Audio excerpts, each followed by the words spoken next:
اللہ والوں کو نہ کوئی خوف ہوتا ہے، نہ کوئی غم ہوتا ہے، نہ کوئی ڈر ہوتا ہے، مگر قرآن تو اعلان کر رہا ہے کہ اولیاء اللہ کو، اللہ والوں کو کوئی خوف اور غم نہیں۔ لیکن حدیث پاک میں سرکار مصطفیٰ صلی اللہ علیہ وسلم نے فرمایا ہے کہ اللہ کے ولیوں کو بھی خوف ہوتا ہے۔ تو منطق میں آئیے، خوف کی قسمیں دو ہوتی ہیں، ایک خوف مفید، خوف مجید۔ قرآن نے جو فرمایا ہے کہ اللہ کے ولیوں کو کوئی غم نہیں، کوئی خوف نہیں، تو یہ خوف مجید کے مطابق فرمایا ہے۔ اور حدیث میں جو سرکار نے فرمایا ہے وہ خوف مفید کے بارے میں، مفید کہتے ہیں جس کے دل میں اللہ کا خوف ہو، اللہ کا ڈر ہو، اور خوف مجید کہتے ہیں جس کے دل میں مجرم ہونے کا یا دنیا کے کرمچاریوں کا خوف ہو۔ تو قرآن کا بھی فرمان سچا ہے اور حدیث پاک کا بھی فرمان سچا ہے۔ درود شریف پڑھیے، اللہم صلی علی سیدنا نبینا شفیعنا حبیبنا کریمنا مولانا محمد وعلی آلہ سیدنا مولانا محمد وعلی وسلم دائما ابدا۔ تو اللہ والوں کی صحبت میں جو بیٹھتا ہے تو اللہ والوں سے محبت کرتا ہے، اللہ والوں کی صحبت میں بیٹھتا ہے تو وہ بھی ان کی دعا سے اللہ والا ہو جاتا ہے۔ اللہ والوں کی ہر چیز تو اللہ کو پیاری ہوتی ہے، مگر اللہ والوں کی صحبت میں جو بیٹھتا ہے وہ بھی اللہ تعالیٰ کا پیارا بندہ ہو جاتا ہے۔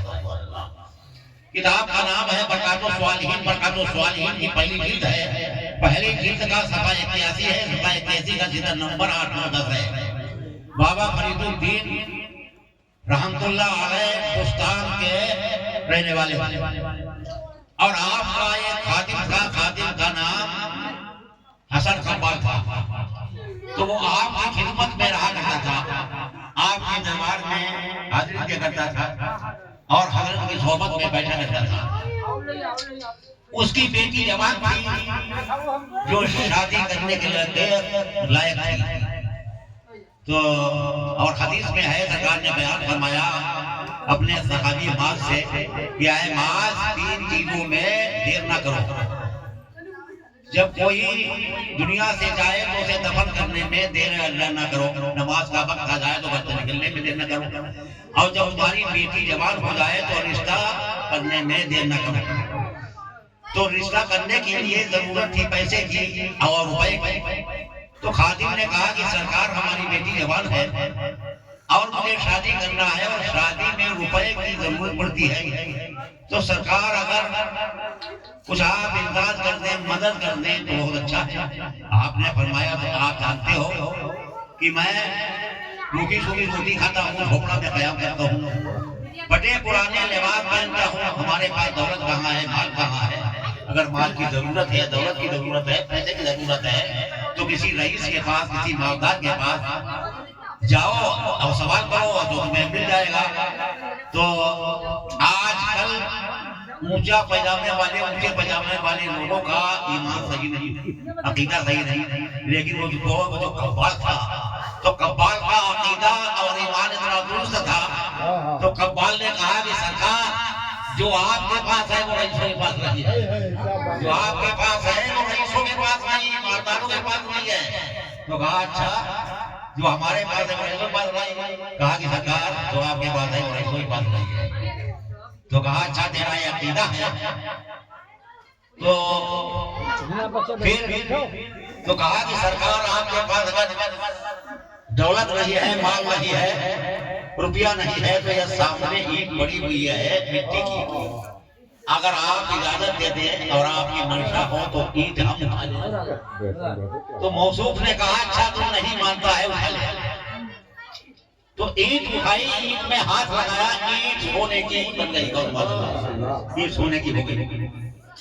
تو کہا کہ سرکار اگر اجازت دے تو دوسری بھی لے لوں، تو کہا اچھا تو نہیں مانتا ہے اٹھا لے دوسری بھی۔ تو کہا کہ سرکار اگر آپ اجازت دے تو تیسری بھی اٹھا لوں، تو آگے مانے گا نہیں۔ تو کہا تیسری اٹھانے کے بعد میں تو سوال نہیں کرے گا، کہا کہ سرکار تیسری اینٹ اٹھانے کے بعد میں کوئی سوال نہیں کرے گا۔ تو خادم نے کہا کہ سرکار میں نے دیکھا ہے کہ نہ عید میں آپ ہاتھ لگاتے ہیں نہ دعا کرتے ہیں، کچھ نہیں بلکہ زبان سے فرما دیتے، زبان سے فرمانے میں کیا بڑی بات ہے؟